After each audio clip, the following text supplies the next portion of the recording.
What's up, everyone?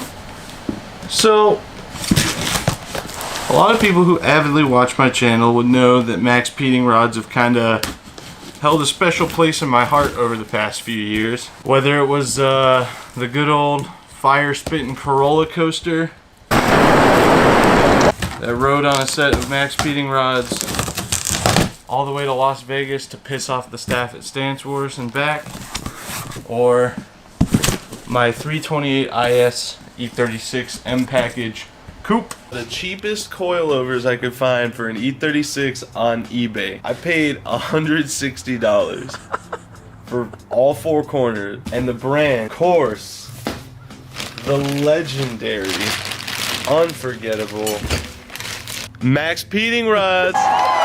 You know how much peeding I'm gonna do with these, Ross? The maximum amount. I, as a broke boy, I'm very into things that are cheap but functional. Now, the old saying goes that you get what you pay for, but my experience with Maxpeedingrods has been very, very good. So I'm super excited to announce that they're working with me on the Accord build. So a big thank you to Maxpeedingrods for sending me these coilovers. It's kind of a groundbreaking situation, isn't it? I was always excited to see what color these were, so I'm glad I get to open these up. Because Maxpeedingrods colors are cool. The bright green ones that were on the Corolla were sick.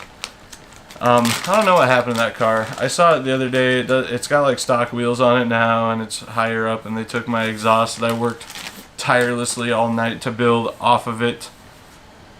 Boom, dude. There it is. The iconic Maxpeedingrods logo. It's sick. And to match the red on those wrenches, there is red on our coilovers.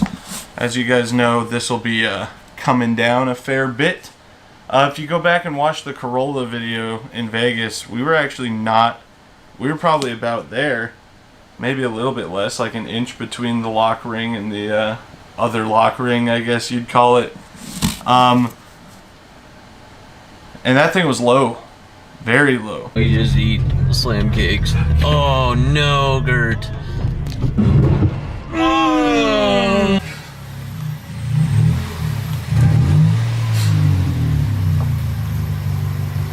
1,602.2 miles.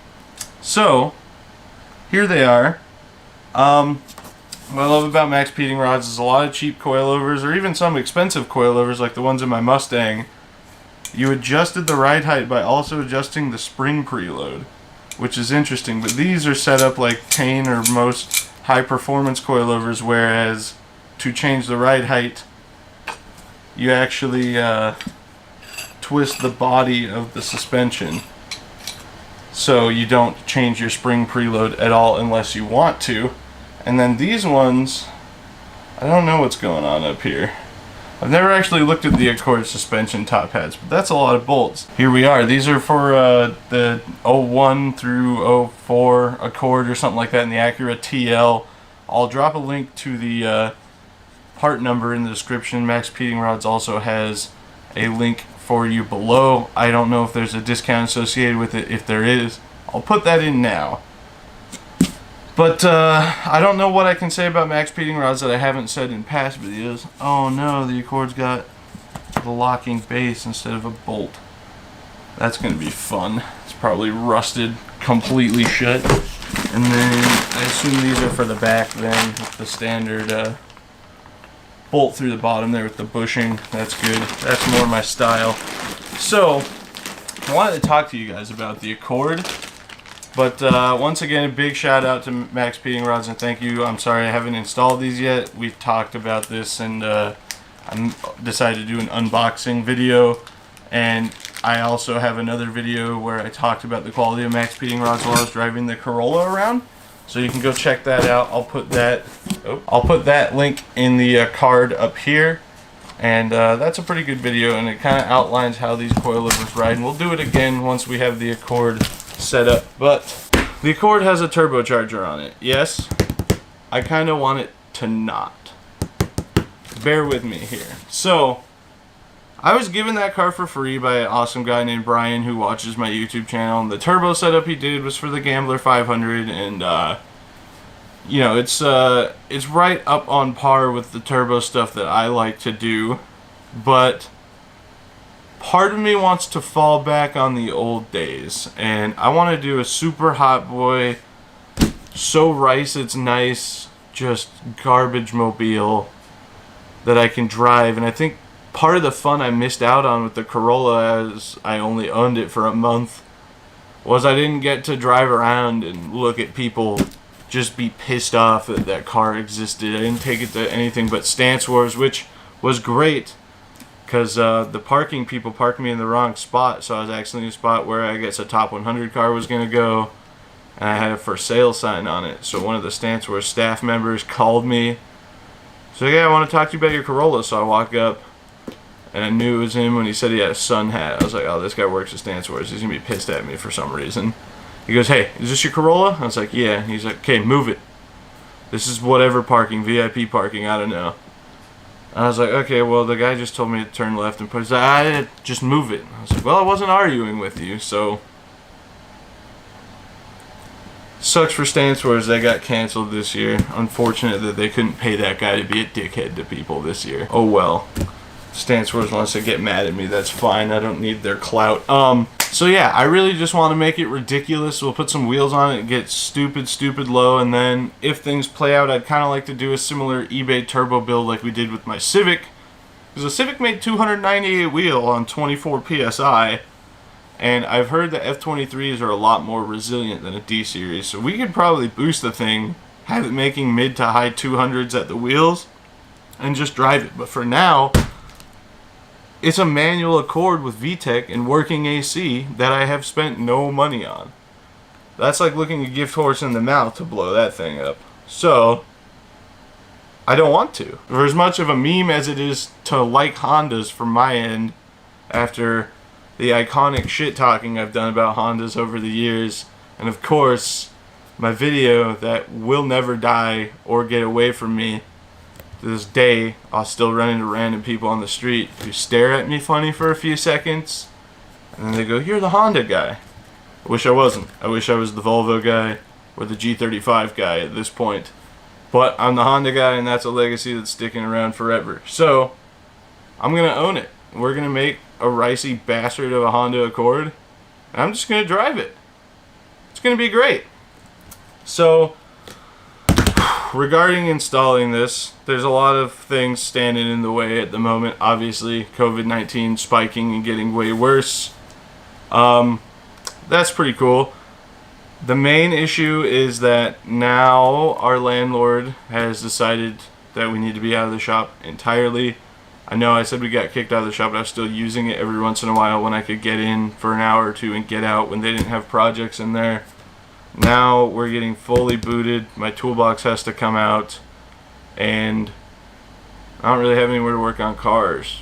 I mean, we have the lot out there, but it's not the most inspiring place to put a car on jack stands or anything like that. So, kind of been looking into getting a shop, but also kind of don't really have a whole bunch of money for that. So, what my plan is to, once we start the Honda project, get it rolling, I'm going to do the GoFundMe thing I did with the OG Ricer Accord, where you put $5 in the GoFundMe, tell me what sticker you want on the car, I'll make the sticker and put it on the car. Obviously things can get a little reckless with that, and it is an election year. I don't have any sort of political affiliation, and I don't really want either of the old racist white sex offenders that are going to be on the ballot to win, but that's kind of just how it goes here, isn't it? So no political stuff, and anything that's too over the top, I'm going to veto. I'll make a watered down version of it. So, yeah. So first order on the ballot for the old Accord. I kind of want to leave the turbo on it and just unplug the intake and run don't let boost get to the intake manifold, so that way it still looks ignorant and stupid and sounds like it has a turbo but doesn't actually do anything. So I know I already bought a P06 and I chipped it and I did the VTEC conversion, but it's out of like a Del Sol SI or something, so there's a spot on the board where part of the VTEC conversion kit goes that just isn't on that particular P06 board, so I don't even know if the thing will run a car right now. And yeah, so trying to situate a shop, trying to situate a place to work on cars, trying to situate all my debts, and working 12 to 14 hours a day. Now my drift car is broken, and Boise Drift actually just announced that this coming event on the 16th of August is their last event ever. So that kind of sucks. I might miss the last Boise Drift event, which is unfortunate. But we have the new engine. Hopefully everything's okay with it. Our friend Shane Pipkin is going to help me swap it, and he's had VQs in and out of cars more times than years I've been alive, so he's pretty confident we can get it done in a weekend, no problem, and I don't doubt that for a second. I'd like to get a Coil radiator for it so we don't run into overheating issues again. I might look into making those fans switched. For now, the jumper over the fuse panels is working and they turn on.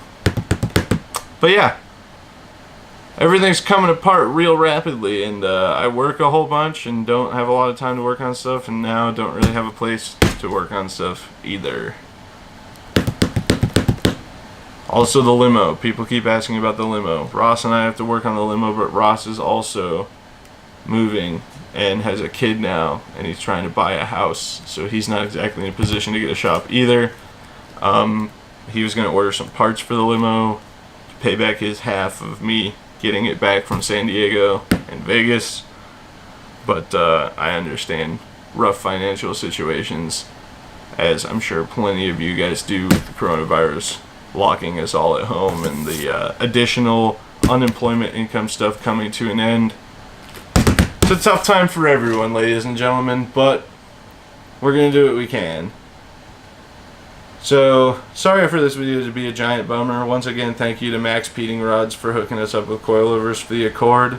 I'm super excited to just get that thing dumped and bury that oil pan on curbs.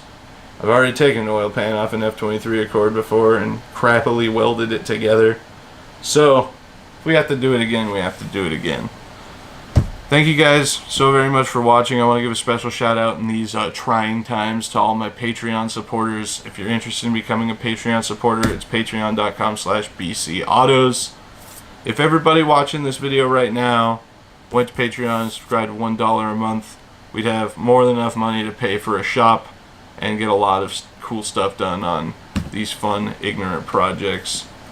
Trying to situate stuff on the Volvo as well.